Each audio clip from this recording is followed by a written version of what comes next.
Antes de mergulhar nesta história incrível, considere se inscrever no canal e ativar o sininho.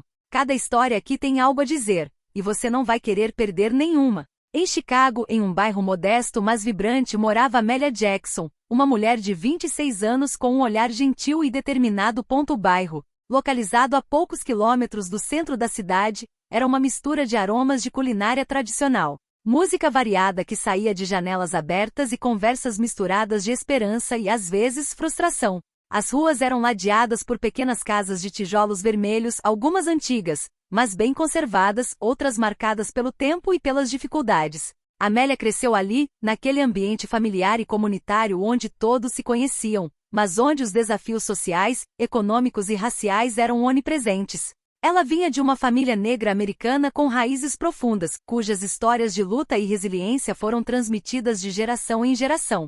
Seu pai, Marcus Jackson, era um homem de estatura imponente, gentil e firme. Ex-soldado condecorado, decidiu, após o serviço, tornar-se professor de escola pública. Lecionava história americana e frequentemente se referia às lutas pelos direitos civis, enfatizando a Amélia a necessidade de conhecer o passado para melhor combater as injustiças do presente. A mãe dele, Linda, era uma enfermeira dedicada, com um sorriso caloroso e mãos sempre prontas para cuidar. Ela trabalhava longas horas no hospital, mas reservava um tempo todas as noites para sua família. Ela havia ensinado a Amélia uma lição de humildade, compaixão, mas também de dignidade sempre. Desde muito jovem, Amélia aprendeu que o mundo não seria gentil com ela. Preconceitos relacionados à sua cor de pele e origem social frequentemente a afetavam, fosse na escola, nas ruas ou até mesmo em sua própria comunidade. Mas ao contrário de alguns que reagiam com raiva ou amargura, ela escolheu o caminho da calma e da determinação. Ela acreditava firmemente que conhecimento, trabalho árduo e autocontrole eram as armas mais poderosas diante da adversidade. Foi por isso que Amélia decidiu estudar linguística na Universidade de Chicago, uma das melhores instituições do país, reconhecida por suas exigências intelectuais. Fascinada por línguas e culturas, ela se propôs a se tornar tradutora ou diplomata profissional, na esperança de construir pontes entre os povos e superar barreiras, mal-entendidos e julgamentos precipitados. Mas uma educação cara exigia sacrifícios. Para financiar suas mensalidades e despesas, Amélia trabalhava como garçonete no Majestoso, um restaurante sofisticado localizado em uma área nobre da cidade. Atendia clientes abastados, muitas vezes arrogantes, acostumados a serem servidos sem sequer olhar para quem segurava as bandejas. O Majestic foi liderado por David Coleman, um homem branco na casa dos 50 anos, com um rosto severo e uma voz frequentemente áspera. Sua reputação entre os funcionários era a de um chefe exigente, às vezes severo, mas, acima de tudo, um homem cujo desprezo pelos funcionários negros, em particular, se manifestava em comentários sarcásticos e um olhar condescendente. Amélia já ouvirá seus comentários pelas costas antes, suas críticas injustificadas, seus pequenos golpes baixos. Ela era frequentemente alvo de sua ironia, de seus julgamentos superficiais. Mas a cada vez erguia a cabeça, recusando-se a se deixar abater. Lembrava-se das palavras de seus pais: "Você não está aqui para agradá-los, mas para traçar seu próprio caminho." Nos corredores estreitos do Majestic, entre as mesas elegantes e os cacos de cristal, Amélia dispendia toda a sua energia. Servia com profissionalismo, sorria para os clientes apesar de sua arrogância ocasional e aproveitava cada intervalo para revisar suas anotações, ouvir um podcast em alemão ou ler um livro em francês.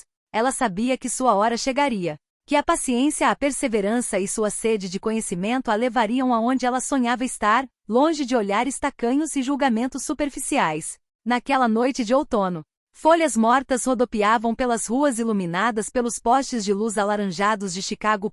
Majestoso, a iluminação suave e as mesas impecavelmente arrumadas criavam uma atmosfera discreta, quase solene. Naquela noite, um grupo de clientes europeus entrou, atraindo olhares curiosos dos garçons acostumados a esse tipo de clientela exigente. Eram 5, 3 homens e 2 mulheres, todos vestidos com elegância discreta, mas a arrogância era evidente nos gestos e sorrisos irônicos. Suas conversas eram conduzidas em alemão fluente, pontuadas por ocasionais expressões azedas. Amélia, limpando uma mesa próxima, não conseguia parar de ouvir, acostumada a captar o que se dizia ao seu redor. Choveram comentários criticando a lentidão do serviço, a qualidade da comida e até mesmo o traje dos garçons. Eles não tinham ideia de que a jovem os entendia perfeitamente. Suas palavras revelavam um desprezo silencioso, um olhar de desdém para com aquele restaurante pretensioso que eles julgavam estar abaixo dos padrões europeus. Naquele momento, David Coleman passou por Amélia. Notou sua atenção incomum, seu olhar focado. Com um sorriso irônico, dirigiu-se a ela em voz alta, alta o suficiente para vários clientes ouvirem. Se você é tão esperta, Amélia, traduza o que eles dizem. Um silêncio constrangedor tomou conta da sala. As conversas cessaram, os talheres congelaram e os olhares se voltaram para Amélia. Alguns clientes europeus trocaram sorrisos zombeteiros, convencidos de que ela só gaguejaria. Amélia sentiu o peso de todos aqueles olhares sobre ela. Seu coração batia mais rápido, mas ela não deixou a ansiedade tomar conta. Respirou fundo, com o olhar firme e a postura confiante. Todos os músculos do seu rosto relaxaram. Com voz clara e calma, ela começou a traduzir palavra por palavra, sem emoção, os comentários desdenhosos do grupo para o alemão. Ela pronunciava cada frase com precisão, expondo os julgamentos humilhantes sobre o serviço, a culinária e até mesmo a equipe. A sala ficou em silêncio. Alguns clientes olhavam para baixo, constrangidos, enquanto outros trocavam olhares constrangedores. Quando terminou de traduzir, Amélia fez uma pausa e mudou o tom, tornando-se mais afetuosa. Cumprimentou os clientes em suas línguas nativas, primeiro alemão, depois francês, espanhol e até italiano. Cada cumprimento com um sotaque perfeito e uma fluência que surpreendeu a todos. A surpresa se transformou em murmúrios de admiração. Vários convidados se inclinaram para ouvi-la melhor. A cliente alemã, uma mulher elegante de cerca de 50 anos, com cabelos grisalhos, levantou-se lentamente. Era a senhora Miller. Ela se aproximou de Amélia com um sorriso sincero e disse em inglês, com a voz cheia de respeito. Senhorita Jackson, estou impressionado. A senhora tem um domínio incrível de idiomas. Poderia pedir para falar com o dono? Amélia sentiu sua calma e dignidade irradiando por toda a sala, agora presente em cada palavra. David Coleman, por sua vez, empalideceu ligeiramente, ciente de que aquele momento marcava uma reviravolta. Mas ninguém mais se importava. Toda a atenção estava voltada para Amélia, que com um único gesto, colocará todos em seus devidos lugares.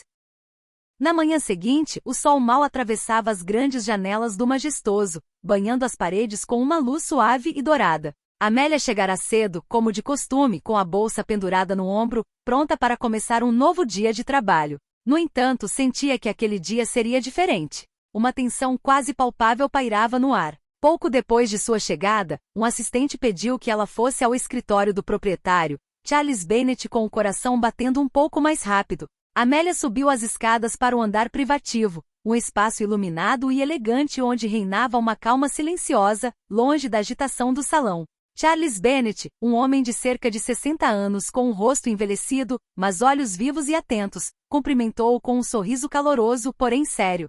Fez um gesto para que se sentasse. Amélia, eu queria falar com você pessoalmente sobre o que aconteceu ontem à noite, começou ele. Fui informado das circunstâncias e devo dizer que sua coragem e compostura me impressionaram profundamente. Amélia sentiu um calor subir às suas bochechas, uma mistura de orgulho e humildade. Você demonstrou não apenas um talento linguístico excepcional, mas também uma dignidade e maestria que poderiam inspirar muitos. Você destacou mais uma vez a importância do respeito e da compreensão. Dois valores que devemos defender aqui. Ele fez uma pausa e então continuou. Por esse motivo decidi promovê-lo ao cargo de gerente de treinamento de idiomas no Majestic. Sua missão será ajudar nossas equipes a entender melhor nossos clientes internacionais, mas também fortalecer a coesão e o respeito entre todos os funcionários. Amélia sentiu, quase incrédula, com lágrimas de alegria ameaçando brotar em seus olhos.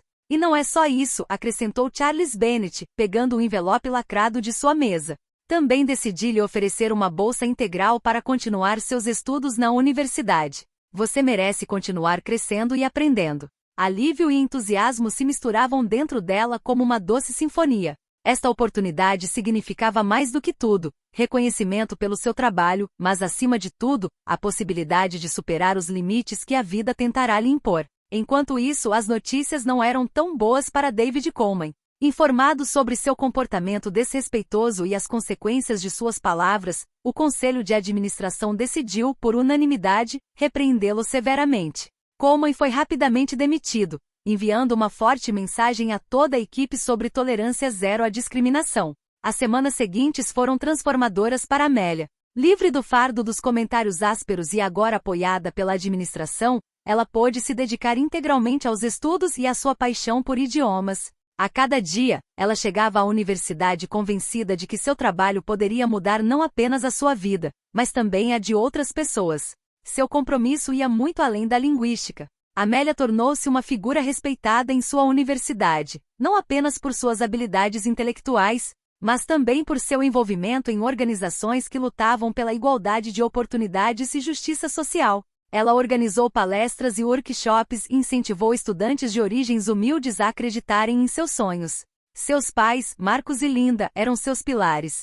A cada ligação, a cada visita, eles o lembravam de seu infinito orgulho. Marcos, às vezes comovido, costumava lhe dizer: "Você é a prova viva de que paciência e determinação sempre valem a pena." Linda, com seu sorriso tranquilizador, acrescentou: "Nunca se esqueça de onde você veio, mas nunca tenha medo de ir mais longe." Amélia sentia que nunca caminharia sozinha. Ela carregava consigo o legado da família, a força da comunidade e a esperança de um futuro mais justo. Anos se passaram desde aquela famosa noite no majestoso o tempo esculpiu Amélia Jackson em uma mulher de carisma inegável, respeitada muito além das fronteiras de Chicago. Seu nome agora era associado ao de uma linguista talentosa, uma oradora apaixonada e uma escritora dedicada. Ela havia publicado vários livros nos quais contava sua história pessoal, a de uma jovem negra que rompeu as correntes do preconceito e revelou sua força interior. Mas, acima de tudo, ela carregava a voz de milhares de outras pessoas, muitas vezes silenciadas, invisíveis para a sociedade. Por meio de seus livros, palestras e inúmeras colaborações internacionais, Amélia fez campanha por um mundo mais justo e inclusivo. Ela fundou a Fundação Jackson, uma organização dedicada a apoiar jovens de origens modestas, oferecendo bolsas de estudo, mentoria e workshops para abrir portas para a educação e carreiras promissoras. Naquele dia, em uma grande sala de conferências com paredes modernas e holofotes suaves, Amélia estava diante de uma multidão diversificada e atenta, cheia de esperança e ambição. Estudantes profissionais, representantes de associações e até mesmo tomadores de decisão, todos reunidos para um evento dedicado à diversidade e à igualdade de oportunidades. Olhares se voltaram para ela, curiosos e admirados. Para Amélia, aquele momento representava mais do que uma simples intervenção. Era o símbolo de uma luta pessoal e coletiva, uma prova tangível de que a perseverança pode transformar uma vida. Olhando ao redor da sala, ela se lembrou daquela noite de outono, muitos anos atrás, quando um simples ato de coragem, uma recusa silenciosa, mas firme, de ser humilhada, mudou o curso de sua vida. Respirando fundo, ela concluiu seu discurso com uma voz clara, vibrante e cheia de emoção. Por trás de cada silêncio pode se esconder uma força imensa. Não espere que lhe deem a palavra, fale, porque a sua voz importa. Seguiu-se um silêncio respeitoso e então a sala explodiu em aplausos calorosos e vibrantes. Jovens vieram apertar sua mão com lágrimas de esperança nos olhos, alguns agradecendo por mostrar-lhes o caminho. Amélia sabia que sua luta era apenas um elo de uma corrente muito maior, mas cada voz levantada, cada palavra dita, cada silêncio quebrado aproximava o mundo um pouco mais de um futuro onde todos seriam respeitados por quem eram.